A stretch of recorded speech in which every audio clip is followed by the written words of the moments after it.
Hello, everyone, and welcome once again to Campus Connections, a podcast dedicated to getting to know one another. We are recording from our 203 North LaSalle campus in downtown Chicago.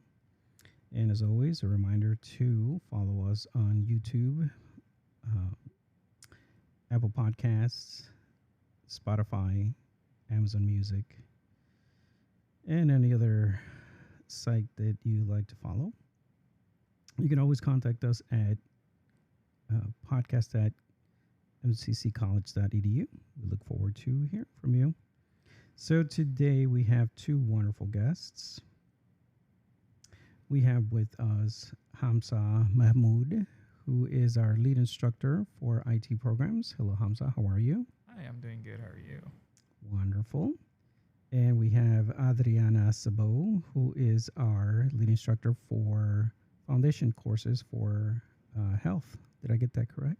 Yes, healthcare programs. Yeah, that's correct. Wonderful. It's great to have you. I know we took some time to get all of us together because we were supposed to record a while ago, but then obviously summer and life and everything happened. So I'm glad we were able to get this together. One of the main reasons why I wanted to speak with you was because you both do work with IT relatively. Hamza, you're the IT really coordinator. Would you be a coordinator?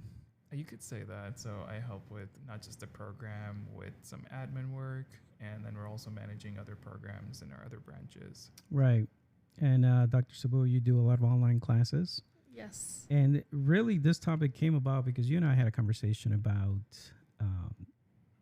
doing online courses, and that really spurred what I would like, this conversation to be about. Before we get there, we're going to get to know a little bit more about you and what you do at MCC, because one of the interesting things, specifically when we're talking about technology, is not only how we handle technology today, but how we were initially introduced to technology and our comfort level with technologies. So we'll get to all that. Dr. Sabau, where are you from? I'm from Romania. I was born and raised there. I went to school there. I finished medical school in Romania. I finished my postgraduate training in rheumatology there. I also had a PhD in medical science from there. And I came here in the United States following my husband. My husband got a job here, and after I came here, I started all over from the beginning, passed my USMLE exams for foreign doctors, and here I am teaching. I used to teach in Romania as well, even though there I work mostly as a clinician, but I used to teach there as well. And after I came here and I passed my exams and everything, I was mostly focusing on teaching. So I used to teach for all kind of students, medical students, nursing students, healthcare students, and I really enjoying doing this. And I've been here at MCC for several years now, like more than 7, I guess. And I am in this role of lead instructor since last year. And besides teaching, I'm doing also curriculum development. This is an activity that I really, really enjoy because I can use my medical knowledge, my background, and everything to create content, create courses that they really benefit our students. So I think this is a short story about me. It's wonderful. One of the interesting things is growing up in Romania, at the time that you grew up, what was that life like? Well, I was growing up in Romania in a very difficult period of time during the Ceausescu regime. But a child doesn't need more to be happy, many things. So I had the love of my family, and we had everything we need. So I didn't know too many things about how difficult it was to grow up in Romania and that regime and the Ceausescu's era. But I know that the parents struggle a lot to give their children a good life, and it was a difficult time. For sure. I'm sure it was a difficult time. And Hamza, you have an interesting background because you've moved about a little bit, and we'll get to that. But where are you originally from? So I'm originally from Pakistan. I did my elementary, my middle school there. Then I followed my mom and my family. My mom pretty much was a doctor that was going through different countries. And one of the other countries I had the pleasure of visiting was Saudi Arabia. We lived in the capital, Riyadh, and that's where I did my high school. In 2016, I migrated here to the US, started my college. I started as a computer science major and then changed to IT because IT was still kind of new at the time. Mm-hmm. Personally, for elementary and high school, a lot of my life was just pretty much on education and things just growing up. But I feel like my life really started in 2016 when I got here. In the U.S. Yes. How was it? Because you moved about a little bit. Mainly, was it Middle East that you moved about? Right. How was that? Different cultures. It was very interesting because when I went there, the king has changed in the country now. So the old king that was still alive during that time, I was in that era. That was a very restrictive era. So a lot of times the activities are mostly indoor. I remember snippets here and there, a lot of just going to high school. Our high school started at 6 o'clock and would end about 5. 6 a.m.? Yes. Jesus. So it was a very long time of just being in school, coming back, tutoring, learning. We didn't really have outdoor activities just because of the heat. A lot of people would go out, past 7 o'clock, and it was normal. Mm-hmm. I've noticed a bit of culture difference when I came here, that everything would close at 9, 10. But over there, everything would be open till 2 to 3. Right. Yeah. Yeah, I've heard that from stories. Do you remember how you got introduced to technology? Yes, I still have very vivid memories of my first computer. So my mom, being a doctor, she had to stay relevant with technology. So she bought her first computer. It was those old computers that had a desktop, a mouse and keyboard, and just the computer was completely white, and it was all like the old TVs. Mm-hmm. I remember booting it up and just trying to learn. I was fascinated by the computer. It was something new in our house. Prior to that, the only other technology I had experience to was the TV. But with the computer itself, I started learning instantly how this goes, got more into reading. I never was into books, but with computers, it was different. I don't know how to explain it well. Around what year was it when you got your first computer? I believe it was the early 2000s. 2000s. Dr. Sabau, how about you? When was the first time you got introduced to technology? Well, I think it was around 2012, So when you 2003 or something like that, and I was at work. In the U.S. or in Romania? No, in Romania. Okay. Yes, and then I use it for work. Yeah. I learned how to use it. Small stuff. Yeah, I remember the very first time I got introduced to any type of technology was with video games. At the time, it was the Atari 7000 or something, or 2000, whatever it was, Atari at the time. Yeah. So that was probably early 80s when I got introduced to it. Right. And then, so that was the first time when I first got introduced to computers was in high school. And that was it high? Yeah, it was high school. So it was probably around 90 or so. And at the time, it was like the very first versions of the Apple computer. Oh, interesting. Really huge, like desktops. Right. So that's what I remember. It's not Apple as we know it today, but so those were the first instances of getting to know technology and working with technology. Right. Obviously, everything has evolved since as many years have passed. So as that has transpired, obviously technology is a very useful tool for education, can be, and it can also not be very helpful. That's one of the reasons why I wanted to talk to you guys, because one, you're in IT, and how that helps you, Hamza, as preparing the curriculum, the program, and how you teach it, And obviously, Dr. Sabau, you and I talked about how sometimes it's not very helpful for students because students are basically cheating and not really learning. So, Hamza, talk a little bit about how you use technology within your curriculum and how you teach technology to your students. Definitely. So I try to prepare the students for the future. One of the biggest concerns I heard in the industry for institutions is that we have a gap with the industry, what's happening in IT and what we're teaching. Uh, the biggest problem that we faced is that maybe there's a chance that institutions are a little bit behind on what the current technology is. Especially in today's topic of AI, we have to prepare students because when they go to their workspace and they start engaging, AI is going to be a very common thing in the workspace. And I try to go for that ethical way of teaching students how to use AI in an ethical manner, how to work with technology. I have students that are transfers from the business program. I have students that are completely new to IT. And I try my best to, accommodate them, inform them, and help them learn about IT. One of the biggest factors that students have come across with me is they've told me that it's very hard. They don't know how technology is very advanced now, and especially in different workforces, technology is needed. So we try to look into what the new hot topics are. We talk to our OEC members, our Occupational Advisory Committee members, to see what they look for in terms of new interns, hires, and then we prepare them directly towards that.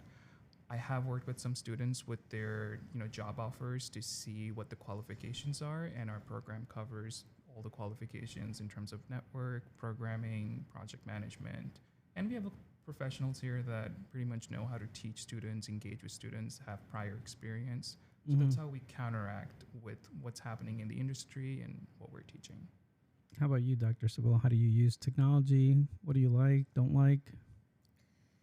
Well, I think let's start with advantages first. So I think one of the most important thing is when we're discussing about advantages is flexibility and the fact that it's very convenient. So the classroom is everywhere and anytime available. The materials are there for students. The students can go there, can access them. It offers the students a lot of flexibility. They are able to, keep the balance between, the school, work, family. And this is very important, especially for school like us, where we have students that they are so work. And this is a very important thing that we have to keep in mind. For the professor as well, it's flexible. You can teach from the campus, you can teach from anywhere. Another important thing is, I will say, regarding the advantages, the students, they can, work and study at their own pace. There is, of course, a time limit, due dates, but they can go back, they can revisit the material, they can, really, really go over the things until they understand them. And this is, a really big plus, I will say. And also for the professors, they can organize their materials better. These online courses, they you could have your idea and put them there, organize it very nice, and everything is there, it's accessible. This is great, You can communicate with your students through the emails, through all kind of tools that you have, and this is a big plus. Let's go now to some, the other part. Well, I would say the fact that we are missing that social interaction that we find in a regular classroom. When the students, they talk to each other basically, okay, where they have group activities, they build up friendships. That is gone now. And I remember my best friends are from school, from the high school and from medical school. We keep in touch even now after so many years. So that element is lost, social interaction. So in order to kind of supply or fill in for that, an online professor, an online instructor has a very difficult mission, because even if in that online environment, you have to be able to create that, kind of community. And that could be very difficult. You have to have special activity that actually they will engage the students. Right. And that can be time consuming. Yeah. I spend a lot of time interacting with the students during the discussion boards. So it's time consuming. So this could be disadvantage for, for a professor. Okay. Other disadvantages. You are not always sure if the students actually do what they were supposed to do. They are tempted to, take the short way and not always do what they were supposed to do. And this is something very difficult to actually control, to see if they are actually doing the work they are supposed to or not. So, yeah, all my education was in a classroom. I started taking online classes probably, say, around 2008, 2010, maybe somewhere around there. I started taking online classes, and I had such a hard time just trying to learn from the computer. I always felt like I needed a face, like you talked about the social aspect of it. I felt like I always needed that. And some classes I did well, but other classes that require a little bit more thought or interaction, I just did not do well. In fact, I was taking a program online, and I dropped the program just because I just could not put two and two together. So it becomes a little bit difficult for the student, and obviously with age and how much exposure a student or a person has had to technology will make that difference. How are we? What are some of the methods that we use here at, or have you encountered in the past, and how online teaching has been conducted? Well, I would say it also goes with technology. As technology is evolving, we're noticing that there's problems in depression, anxiety, hard to convey, not only friends, colleagues, but students as well. A lot of times during my classrooms, our computers, our phones, everything was shut down, and we were focusing on the instructor, whatever they were teaching. I have noticed some pros and cons, just like Ms. Sabau has mentioned. Some students I've noticed they keep their computers on and they follow the presentation, which is good because we supply the presentation with them. These are advantages that we see in classrooms where students are able to ask questions promptly, point out anything on the presentation. For students that sit in the back row, I remember back in my days, if I was in the back row, it was very hard to see. I had to be in the front row to see what's happening in the presentation and listen to what the instructor is talking about. But now with technology, we are noticing that students can easily ask questions. Difficulties I have is I've noticed that as technology grew and we're getting more accommodated with technology, attention span is going lower. So sometimes I will ask the question and I'll have a blank classroom, and I'll have multiple times I'll have students ask me, "Can you repeat the question, please? I wasn't paying attention." And then we'll go back and forth. Yes. So that's happened commonly. What about you, Ms. Sabau? Well, regarding this attention, the students, and this is something that I used to do on my face-to-face classroom, but you can do it on online classes. I play Kahoot with my students. Right. Yeah. Based on whatever material we are doing in that particular day. Mm-hmm. So then I see if the students got the concept or they didn't, or they struggle with some areas and they really enjoy, and moreover, if they get points, right, they like it even better. So it's a way that you can actually interact. And I actually used this during the pandemic when we had those virtual classes, and the students, they were looking forward to that. I definitely agree. With Kahoot, it helped us a lot to straighten out some questions. It introduces some fun and activity and engagement with students. Some students are also, we've noticed, competitive, so they're very formal when it comes to the questions or trying to get the highest point they can. Definitely in the classrooms, I'm noticing that PowerPoints are becoming more as a discussion than just some information thrown at the students. Actively discussing with students what the topic introduces, how do they have personal experience with. Having that engagement, as Ms. Sabu has mentioned, it's been lacking, and that's something that our institution does a very highly job on, engaging with the student, making sure the student is understanding whatever we're conveying. One of the interesting things you mentioned earlier was how a lot of educational institutions are behind in providing that technology to students. Right. And a lot of times the student brings in their own equipment because the institution is so far behind. Right. How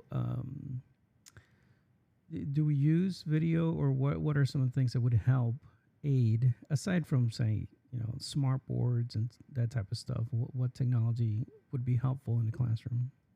I believe having extra computers for students that don't have access to computers. I had incidents where students' computers were not working, or they had to have repairs done, so they didn't really have anything, especially for an IT class. They do need proper equipment. The most minimum we look for is a laptop and a computer, or we utilize the computer lab rooms if a lot of students are missing their computers. But I will say it's a thing in the industry of IT that technicians and people in the industry in IT commonly say that, okay, the education system is a little behind on what we're working on. There might be working on projects with AI that we're not fully caught up yet, and we're following books with the latest editions, but those books, even with the latest editions, are covering last year's of whatever content is there. Right. What would be helpful for you, Dr. Sabau? For us, so because I'm teaching, for example, our foundation courses in anatomy and physiology, we are using, for example, different softwares that what they actually do, they have all kind of simulation. So we do, for example, like a dissection using a software. So they simulate a real lab, and we have those 3D models that they move, and the students remove layers of the the tissue, and they're really, really amazing. And we can use them in the classroom, and it makes a lot of difference. So we don't have to go into a cadaver lab, for example. So for example, during the pandemic, I used to teach a cadaver class, only use the technology, and that thing was amazing. So the technology really, really evolves very fast. So as instructor, we really have to adapt, and we have to learn every day, because otherwise we are left behind. So yeah, I remember doing cadavers and dissection in person, not with software. okay, so now we are doing them with the software in the classroom. Yeah. Do you use a lot of video, like your personal image on whatever software we're using to do the class?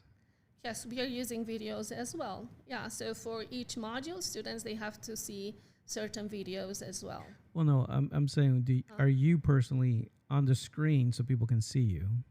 Oh, okay. Like a camera looking at you giving a lecture. Yeah, well, I do that as well. And especially like for short videos, like 10, 15 minutes, for different topics that they are difficult to grasp or understand. So I will do that as well, so then they can see me, okay? Right, because that's what I felt I lacked, being able to see my instructor talk to me.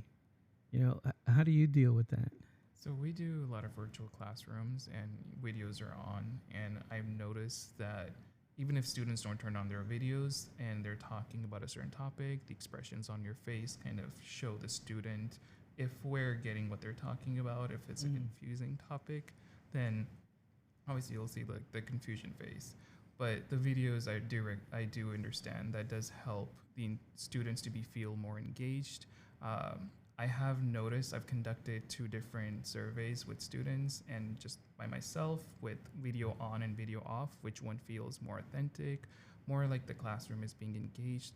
A lot of students did say that video helps them, and I see more engagement in the chats as well. Yeah. regarding the videos, because now I remember, because you asked, another way that I'm using it, it's for the feedback. You know, they have assignments and they have discussions and they have this small rubric for feedback, and you can actually record yourself or video yourself. So, and if I think it's really necessary, then I will do it. Now, I don't do it all the time because it's time consuming, but yes, I would use that for feedback as well. So, How do you think, and now we'll touch the topic as to why, I wanted to speak to both of you, is how are we dealing with not learning? Because with technology today, it's really easy for someone to go on the computer, and they're pretty good at that, and figuring out how to cheat, plagiarize, whatever. How are we working on that? What are we doing with that? So we did discuss this a little bit earlier, how we counteract some of these things. And what we noticed is with chatbots, with Google, it is a lot of information dumping. So if you ask a question, anyone can just go and just type the question and see the answer. As instructors, we have noticed a pattern with how chatbots reply and how a student does. We started putting, especially in our discussion boards and activities, to give students an opportunity to make their own personal statements, not just find something that's on the web, because that's something that we can do too. But a lot of times we will ask, what is your personal opinion on this topic? What do you think of this matter? How does this impact you? How does this impact your family? And I've noticed the responses from students are more authentic that way. And I don't know about you, Ms. Sabau. yes, this is what I'm like. So, asking about your opinion. Okay, so this is really important. And then when you interact with them and you say your opinion or your ideas about something else, then they are forced to kind of, interact with you. So I think this is really important. And the way that we are thinking the assignments is really important in order to, fight with all of these problems that they may arise. And we are trying to do that. It's a long and difficult process, but we are, trying to do that. Yeah, I mean, like I said, certainly there's a lot of good in technology and how it can help us learn, especially with, say, people with disabilities and all the technology that is helpful for people with disabilities. And there's also the side of there's too much technology use, and then you're, like you said, there's not a whole lot of interaction. There's a lot of I'm not paying attention, right? Short attention span. Obviously now there's a lot of guidelines in terms of youth and how much technology they should be using and social media and all that stuff. Right. What, when we get to that topic of how much is enough and how much is good, what in your classes do you talk about that? Yeah, we definitely do. We look at how technology not just helps us in our classroom environment, but even in your personal life. A lot of my students were surprised to find out that you can take pictures of emails that you believe might be phishing emails and just put it in a chat box and have it scan, and it will let you know that this is either a scam or a real email. Now, it's not fully 100%, but it has shown more accuracy in detecting false emails. So that's where technology helps. But at the caveat, it does make us a little bit lazy because It does, certainly. we tend to go online a lot. How do you see it, Dr. Sabau, from when you started, education? Like I said, I started, everything was on, books and in person, and now a lot of it is online. How has that changed? How do you see that change, positive, negative? Okay, so let me get this straight. So I'm a book person. I like the books. I like, that feeling when you have a new book and you turn the page. I really like that. Yeah. But technology is here, so we have to adapt. We cannot make it go away. Right. So either we want it or we don't. It's here to stay, and we have to adapt, and we have to always find a way or a balance between the good and bad. So this is my idea, and that is the thing that I'm doing with my assignments and things that I'm doing, trying to keep that balance, because the technology is here to stay.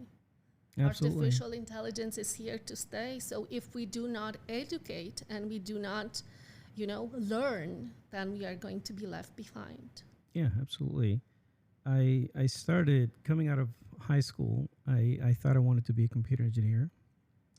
I took all these number of courses only to find out that that's not what I want not that I Really? wanted to do. Yeah. So it turned out my brother ended up being in technology and Right. he's built a career out of it. So how what do students need to know about our program, Hamza, our IT program? So our IT program covers a lot of different things. We cover from cybersecurity to programming to even agile and project management. So we cover a lot of different things. The the the not the problem, but the pro about the IT program is that students have a diverse variety of going in any field. If they want to be a project manager, a QA tester, a programmer, we have all these doors open. We talk about white box testing and black box testing. To give you a bit of reference, black box testing is when someone is testing how the functionality works, like how the mic works or Mm-hmm. headsets. And then white box testing is how the codes are working and behind these different things. So there's a Right. lot of different doors in Yeah. technology. How about you, Dr. Sabau, with our health and sciences? Yes. What how are we helping student? How what does the program look when somebody comes into health and sciences and health? What is it that they're getting from us? So we hope to be able to prepare them and give them the necessary skills for their healthcare career. So when I mean that is all the knowledge that we get from our classes is going to help them to actually critical thinking and applying that information in a clinical setting. So pretty much that is our goal and objective. And actually the technology help us a lot with this, because now at any workplace where they are going, even though it's healthcare is not IT, but they need to have those technical skills.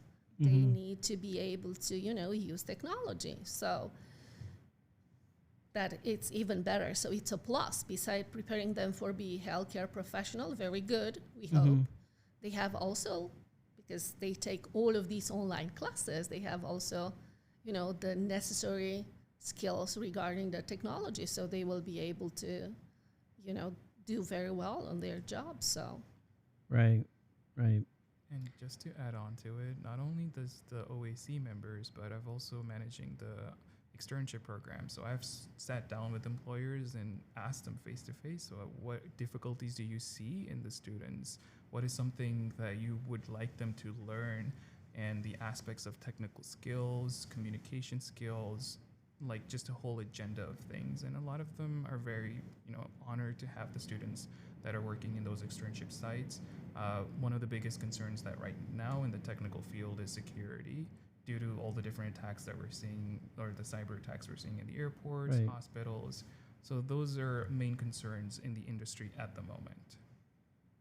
Yeah, I mean, it's always good for students to, obviously, as we prepare as students, to be prepared to use technology. I mean, there's no two ways about it. You have to know technology moving forward. Definitely. And I think that, as you talked about, it's always important for us to know what employers need and want, and for us to tell the student that.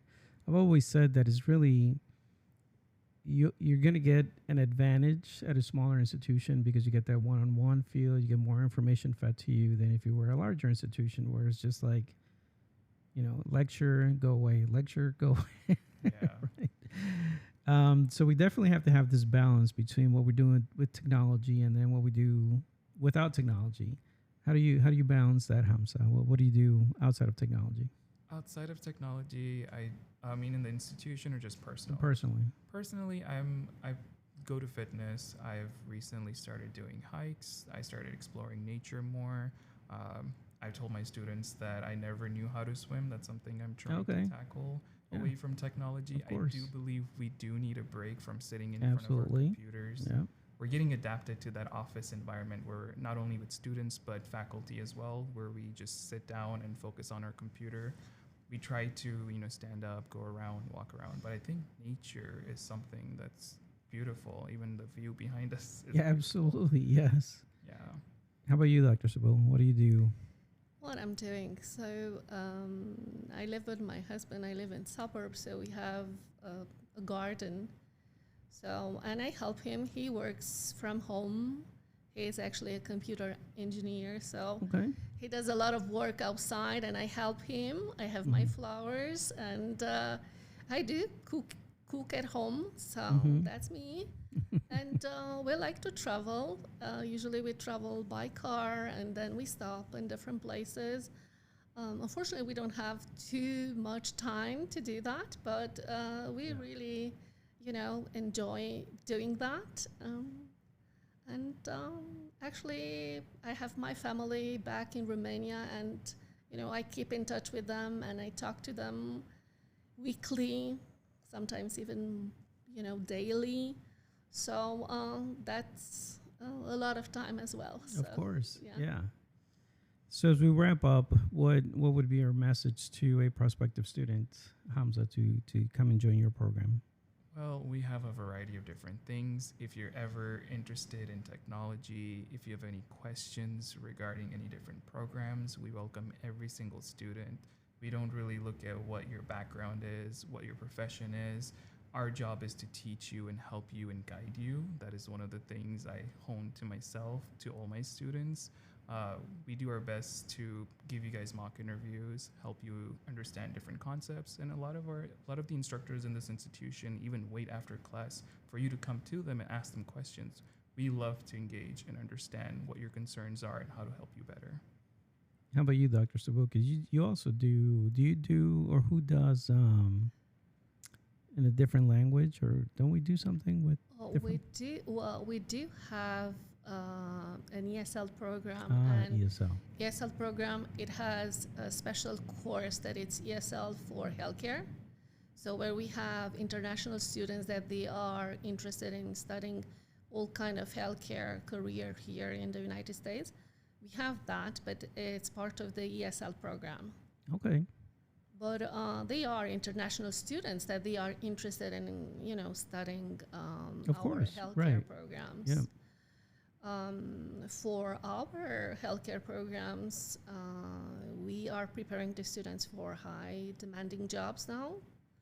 MRI technology, radiology, surgical technology. We have great programs, and our students, they are highly appreciated wherever they are going, and they are getting jobs, and I think that is, a good thing. And for the students that they are interested to, come to us, please visit us and see our campuses. Not only from the Chicago, we have campuses in other places as well. Right. In Naperville, and we have also Evergreen Park. Evergreen Park. So, Yeah. and see us, what we are doing, and I hope we could be a best option for you in the future.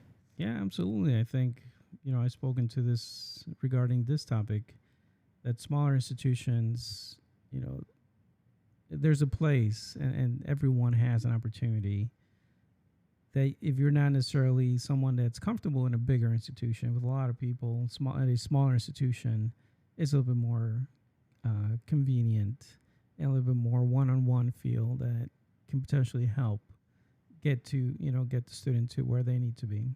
I do remember during my university and college days that having classrooms that had 20 seats were more engageful than a big classroom where you can't even ask questions properly. Exactly. Because you have that anxiety, too, of so many people in the room. Yes, absolutely. I had plenty of those in college. Yeah. Yeah, and I had some instructors that were not so nice. But oh well. Oh, no. I think it's been a great conversation. Want to thank both of you for coming today and speaking on the issue or on the topic of technology, how we use it, not only here, but how it's being used now. And obviously, it's something that people need to, get along with. I mean, my kids probably know more technology than I do at this point. Oh, wow. So it's pretty interesting. So want to thank you, Hamza, for coming and speaking on the topic. Dr. Sabau, thank you so much for coming. As we wrap up, I'd like to thank all the listeners for listening. Again, follow us on YouTube and all the different podcasting sites. You can follow or contact us at podcast@mcccollege.edu. And we look forward to speaking to you on our next episode. Thank you so much. Yeah, thank you for Thank having you. us. Thank you for having us.